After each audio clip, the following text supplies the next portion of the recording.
Audio number 7। पुस्तक मुस्लिम धर्म अनुयायियों का अनुकरणीय चिंतन व चरित्र। लेखक पंडित श्याम शर्मा जी आचार्य। धार्मिक उदारता के प्रतीक डॉक्टर जाकिर हुसैन। जामिया मिलिया के उपकुलपति को एक संबंधी का पत्र मिला। अपनी परिस्थितियों का हवाला देकर एक रिश्तेदार ने किसी पद पर नियुक्ति दिलवाने के लिए सिफारिश करने की बात कही थी। उपकुलपति थे डॉक्टर जाकिर हुसैन। जाकिर साहब ने संबंधी को बुलाया और पूछा, तुम उस पद पर काम करना चाहते हो? रिश्तेदार ने कहा, हाँ साहब, आपकी कृपा दृष्टि हो जाए तो बड़ी मेहरबानी होगी। मेरी सिफारिश का आधार क्या हो? जाकिर साहब ने पूछा, क्या तुम स्वयं को उस पद के काबिल समझते हो? जी, मैं काबिल हूँ तो सही, पर आपकी सिफारिश से मेरा काम बन ही जाएगा। बहुत देर से दबाया हुआ रोष फूट पड़ा। जाकिर साहब तमतमा कर बोले, यदि सचमुच ही योग्य हो तो इससे बड़ी सिफारिश क्या हो सकती है? मुझे संस्थान की व्यवस्था करने का काम सौंपा गया है, ना कि अपने रिश्तेदारों को नौकरी देने का और उन्हें अफसर बनाने का। सिफारिश की आशा से गया रिश्तेदार डॉक्टर साहब की आदर्शवादिता के सामने परास्त होकर लौट आया और फिर कभी इनसे सिफारिश के लिए नहीं कहा। उनकी तरह हर उच्च पदाधिकारी इतनी सिद्धांत निष्ठा अपना सके तो शासन तंत्र में घुस पड़ी भाई भतीजावाद की महामारी आसानी से योग्य सत्पात्र लोगों को सुअवसर मिल सकने के लिए भाग खड़ी हो। डॉक्टर साहब ने अपने जीवन काल में शासकीय सेवा से लेकर राजनीतिक गतिविधियों में भाग लेने तक इसी सिद्धांत निष्ठा को बनाए रहे। इसी कारण वे हर क्षेत्र में सफल रहे और अपने मिलने जुलने वालों में समान रूप से प्रिय थे।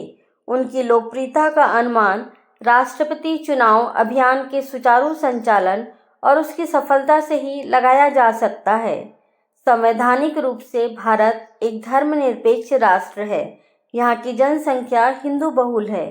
हिंदू मतावलंबी स्वभावतः ही उदार होते हैं। फिर भी स्वतंत्रता प्राप्ति के साथ साथ हिंदू मुस्लिम के आधार पर भारत विभाजन, मुस्लिम बहुत प्रांतों से निर्मित पाकिस्तान में हिंदुओं पर अमानुषी अत्याचार और उनकी हत्याएं आदि कारण ऐसे हैं जिससे हिंदू जनमानस में क्षोभ उत्पन्न होना स्वाभाविक था। जाकिर साहब मुस्लिम धर्मानुयायी थे। कुछ तो क्षोभ ग्रसित हिंदू विरोधी बन बैठे और कुछ ने राजनीतिक लाभ उठाने के दृष्टिकोण से उनका विरोध किया। ऐसे विरोधी लोगों का प्रतिपादन था कि ऐसे हिंदू राष्ट्र का अध्यक्ष मुसलमान नहीं बन सकता।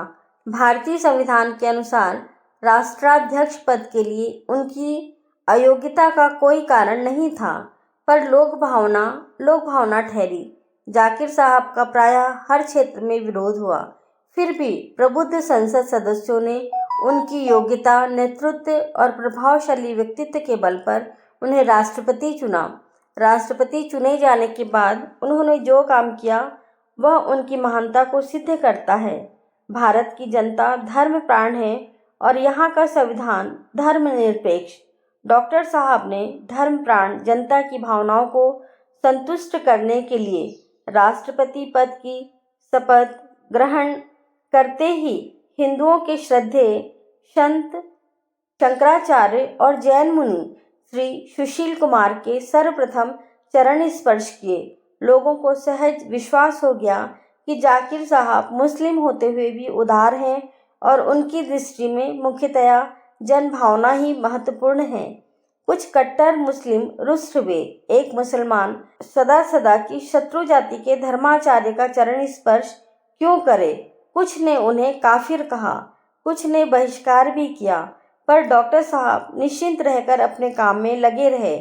कुछ उदार संप्रदायवादी नेताओं ने डॉक्टर साहब से पूछा, आपने दीर्घ अवधि तक मुस्लिम जाति की गुलाम रही जनता के धर्माचार्य का चरण स्पर्श किस भावना से प्रेरित होकर किया? डॉक्टर साहब ने जो जवाब दिया उसका मार्मिक तथ्य हर भारतीय नागरिक के लिए अनुकरणीय है। जाकिर साहब ने कहा, हिंदुस्तान का हर नागरिक सबसे पहले हिंदू है और बाद में और कुछ। मैंने हिंदुओं की मजहब परस्ती को नहीं, उस राष्ट्रीय और सार्वभौम नागरिक भावना का सम्मान किया है। हम इंसान हैं, हिंदुस्तान के निवासी होने के कारण हिंदू हैं, फिर उसके बाद कुछ और। उनके उपराष्ट्रपति काल की ही एक घटना है। किसी मुसलमान सज्जन ने पत्र लिखा जिसमें बार बार इस बात को दोहराया गया था कि मैं मुसलमान हूँ और आप भी मुसलमान हैं। इस कारण एक मुसलमान को दूसरे मुसलमान का काम अवश्य ही करना चाहिए। खत में जगह जगह मुसलमान मुसलमान लिखा गया था। जाकिर साहब ने वह पत्र अपने पर्सनल असिस्टेंट को देते हुए कहा, इस बेचारे को यह नहीं मालूम है कि मैं मुसलमान नहीं हूँ। कितना सच है यह। एक धर्मनिरपेक्ष देश का उपराष्ट्रपति किसी संप्रदाय का अनुदार अनुयायी नहीं हो सकता। उनके अपने विचारों से तो हिंदुस्तान का प्रत्येक नागरिक सबसे पहले हिंदू ही है। अपने पद की गरिमा और उत्तरदायित्व को भली भांति समझते हुए ही उसका समुचित निर्वाह किया जा सकता है। काम के प्रति संपूर्ण हृदय से आस्थावान बने रहना ही उनकी पूजा पद्धति थी। देश के नवयुवकों के नाम उनका संदेश था, ईमानदारी तथा निष्ठा के साथ काम करो और आगे बढ़ो। इस संदेश को उन्होंने सर्वप्रथम अपने जीवन में उतारा। महापुरुषों के जीवन चरित्रों में सैकड़ों महान घटनाएं देखी सुनी जाती हैं। जाकिर साहब के व्यक्तित्व की महानता के संबंध में भी अगणित घटनाएं घटित हुईं और उन सब का सारतत्व उनके ही इन्हीं शब्दों में है, ईमानदारी और निष्ठा। ईमानदारी से काम करने का अर्थ है कर्तव्य परायणता, निष्ठा, तन्मयता, श्रम आदि अनेक सद्गुण कर्तव्य के प्रति जागरूक रहने से सेत में ही आ जाते हैं। राष्ट्रपति के कार्यकाल में तो वे अपने काम में इतने लवलीन हो जाते थे कि उन्हें दूसरी बातों का ध्यान ही नहीं रहता। इस आदत के कारण उनकी पत्नी प्रायः परेशान हो जाया करती। बार बार खाना लगा दिए जाने की सूचना लेकर नौकर आता और जाकिर साहब अभी आया कहकर फिर से काम में लग जाते। खाने की बात भी ध्यान से उतर जाती। दूसरी तीसरी बार में नौकर के बार बार आग्रह करने पर आते और कभी कभी तो उनकी पत्नी को ही आना पड़ता। उनके स्वभाव की सबसे बड़ी विशेषता थी सादगी और व्यवस्था। राष्ट्रपति के पद पर काम करते हुए भी निर्धारित वेतन का बहुत छोटा सा भाग उन्होंने अपने लिए प्रयोग किया, शेष सब जन सेवा के लिए लगा दिया। राष्ट्रपति की संपत्ति राष्ट्र को समर्पित उनकी सादगी और निष्ठा को देखकर उनके विरोधी भी उनके समर्थक बन गए। अपने व्यक्तित्व और कृतित्व के माध्यम से उन्होंने सिद्ध कर दिया कि प्रतिपक्षी पर नैतिक विजय प्राप्त करने के लिए स्वयं का कितना आत्म परिष्कार करना पड़ता है, स्वयं को कितना विशुद्ध बनाना पड़ता है। जाकिर साहब नहीं रहे, पर उन्होंने अपने जीवन में उतार कर जिन जीवन मूल्यों की स्थापना की, यदि उन्हें हर नागरिक स्वीकार कर ले और अपनाने लगे तो सुविस्तृत समाज की महती आवश्यकता पूरी हो सकती है। एक सच्चे जनसेवक काजी जी। भोपाल से लगभग 35 किलोमीटर की दूरी पर एक गांव है दोहादा। उसका बच्चा बच्चा आपको काजी जी का पता बता देगा। काजी जी का परोपकारी व्यक्तित्व उस गांव पर ऐसे ही छा गया है जैसे आकाश में सावन के जीवनदायी काले काले मेघ। काजी जी, जिनका पूरा नाम अजीजुर रहमान काजी है, सन 1945 में मुजफ्फरपुर जिले से भोपाल आए और दोहादा में बस गए। यहाँ की दशा उस समय बड़ी ही दयनीय थी। न कोई सुविधाएं थी और न साधन। अशिक्षा तथा अज्ञान के मारे सीधे साधे ग्रामीण एक ढर्रे की जिंदगी वर्षों से जीते चले आ रहे थे। किंतु गांव में काजी जी क्या आए, लोगों में नया जीवन और नई चेतना आ गई।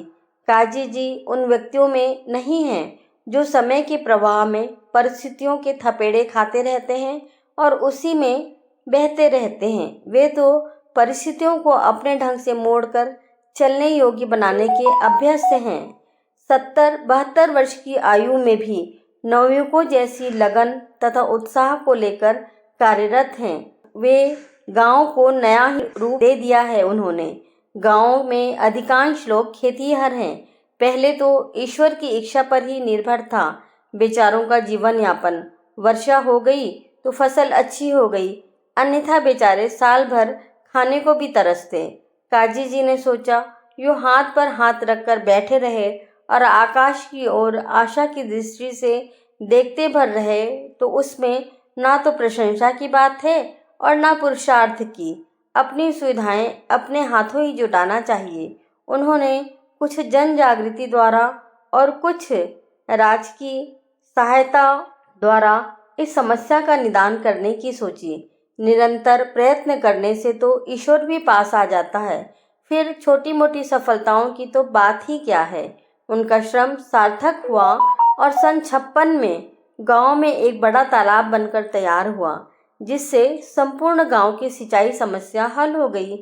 खेती करने के अच्छे तरीके तथा खादों के विभिन्न नमूनों के निर्माण एवं क्रय करने का उनका उपयोग करने की ओर भी उन्होंने जन रुचि को मोड़ा। बीज भी अच्छा दिलवाने की व्यवस्थाएं की और इस प्रकार खेती का स्तर एकदम ऊंचा कर गांव में खुशहाली के फूल खिलाए। बीमारियों की जड़ गंदगी में होती है। काजी जी ने ग्रामीणों को नित्य संध्या समय एकत्रित करके समझाना तथा परामर्श देना प्रारंभ किया। उन्होंने गंदगी से उत्पन्न होने वाली बीमारियां तथा हानियों से परिचित कराया, साफ रहने की सुरुचि उत्पन्न की तथा साफ रहना सिखाया। पेयजल की भी व्यवस्था की। इस प्रकार गांव वालों की सुविधाएं दिन प्रतिदिन बढ़ती गईं। समस्त अच्छाइयों की कुंजी है शिक्षा। काजी जी ने इस ओर भी सबका ध्यान आकृष्ट किया और दोहादा गांव में मिडिल स्कूल भी खुल गया। शिक्षा के महत्व से काजी जी ने प्रत्येक व्यक्ति के हृदय को परिचित कराया है। प्रयत्न हो रहा है कि वहां शीघ्र ही हायर सेकेंडरी स्कूल की स्थापना भी हो जाए। एक और भी प्रयत्न काजी जी कर रहे हैं, वह है गांव में बिजली की लाइन डालने की। शीघ्र ही वे ग्रामीणों के हृदय की भांति गांव-गांव को भी प्रकाश से दमकता देखना चाहते हैं। और सबसे बड़ा काम जो काजी जी ने किया है वह है मुस्लिम धर्म की एक मूढ़ मान्यता का उन्मूलन। प्रत्येक मुस्लिम परिवार, चाहे वह कितना ही दरिद्र हो, परिवार नियोजन को नहीं मानता। उनका यही तर्क रहता है कि यह हमारे धर्म के विरुद्ध है, फिर चाहे जितनी दरिद्रता हो, चाहे जितनी परेशानी हो। किंतु काजी जी ने अपने मुस्लिम ग्रामवासी भाइयों को समझाया कि ईश्वर ऐसी किसी बात को करने के लिए नहीं कहता जो मानव जीवन की सुख शांति का घातक हो। प्रत्येक धर्म यही सिखाता है कि मानव वास्तविक सुख शांति का जीवन जिए। जानबूझकर कठिनाइयों को, मुसीबतों को और असुविधाओं को गले लगाने का उपदेश कोई भी धर्म नहीं करता। उनका कहना है कि परिवार नियोजन को न मानने का कारण केवल अज्ञान है। इसी कारण वे डरते हैं, अपनी धर्मांधता का परिचय देते हैं। लेकिन उनका ख्याल है कि धीरे धीरे शिक्षा बढ़ेगी और उसी अनुपात में लोग विवेकपूर्ण बातों को अपनाते चले जाएंगे। उन्होंने इस दिशा में लोगों को व्यक्तिगत परामर्श तथा विचार विमर्श द्वारा आगे बढ़ने को प्रोत्साहित किया है और छोटे से गांव में भी लगभग 40-50 नसबंदी के ऑपरेशन करवाए हैं। धर्म का स्वरूप युग की आवश्यकता के अनुरूप परिवर्तित होता रहता है। मूल मान्यताएं वे ही रहती हैं, किंतु तात्कालीन सामाजिक, राजनीतिक, आर्थिक तथा नैतिक परिस्थितियों के अनुरूप उसको मानने, उसे जीवन में उतारने के लिए उपयोग के अनुकूल बना लेने में ही बुद्धिमत्ता है। विवेक और परंपरा के स्थान पर परंपरा। काजी जी ने गांव में एक मस्जिद का भी निर्माण करवाया, जिससे गांव के सभी मुसलमान भाई लाभ उठाते हैं। दोहादा को इस 72 वर्ष के युवा वृद्ध ने इतना संपन्न बना दिया है कि सभी उन्हें अपना मार्गदर्शक, हित चिंतक तथा शुभेच्छु मानते हैं। प्रत्येक व्यक्ति उन्हें अपना स्वजन ही मानता है। सभी उनसे समान स्नेह तथा दिशा ज्ञान पाते हैं। वे भी सबको अपना आत्मीय परिजन ही मानते हैं और सद्भावना तथा सौहार्द के साथ सभी की समस्याएं सुलझाने में निरत रहते हैं। गांव की अन्य समस्याओं की तरफ भी उनका ध्यान है जो अभी सुलझाई नहीं जा सकी है। इनमें सर्वाधिक महत्वपूर्ण समस्या एक अस्पताल की है, जिसकी की दोहादा में बहुत ही आवश्यक है। सबसे अधिक निकट का अस्पताल यहाँ से लगभग 14 किलोमीटर दूर उबैदुल्लागंज में है। मरीज को ले जाने में ही काफ़ी समय लग जाता है। रास्ता भी बड़ा खराब है। काजी जी इस कार्य के लिए विशेष प्रयत्नशील हैं।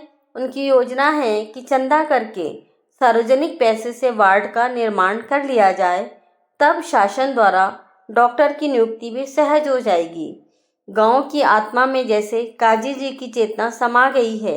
ग्रामवासियों का दुख उनका अपना दुख है, ग्रामवासियों की समस्याएं उनकी अपनी समस्या है। लगभग 1,500 की आबादी वाले इस ग्राम को काजी जी प्रत्येक दृष्टि से स्वावलंबी, आत्मनिर्भर तथा आदर्श गांव बनाना चाहते हैं। एक बड़ी सीमा तक वे इस दिशा में सफल भी हो चुके हैं। शेष जीवन भी इसी एक यज्ञ वेदी पर हवन होना है। सफलताएं उनकी राह देख रही हैं। देश में प्रचलित अनेक हानिप्रद रूढ़ियों से काजी जी की आत्मा अत्यंत दुखी है। उनके उन्मूलन के लिए अपने गांव में वे सतर्क और सचेत हैं, किंतु इसमें अभी वे सफलता प्राप्त नहीं कर सके हैं। गांव की अधिकांश जनता अशिक्षित और परंपरावादी होने के कारण इस ओर से उदासीन है, किंतु वे अपने मधुर व्यवहार और कुशल नेतृत्व के बल पर निकट भविष्य में ही इन विनाशकारी रूढ़ियों का उन्मूलन करने में भी अवश्य सफलता प्राप्त कर लेंगे, ऐसी आशा की जाती है। काश प्रत्येक गांव में एक एक ऐसा ही महापुरुष हो जाए तो इस पवित्र भूमि भारत का नैतिक, धार्मिक, सांस्कृतिक एवं चारित्रिक विकास होते देर न लगे और हम अपना गंतव्य पा सकें।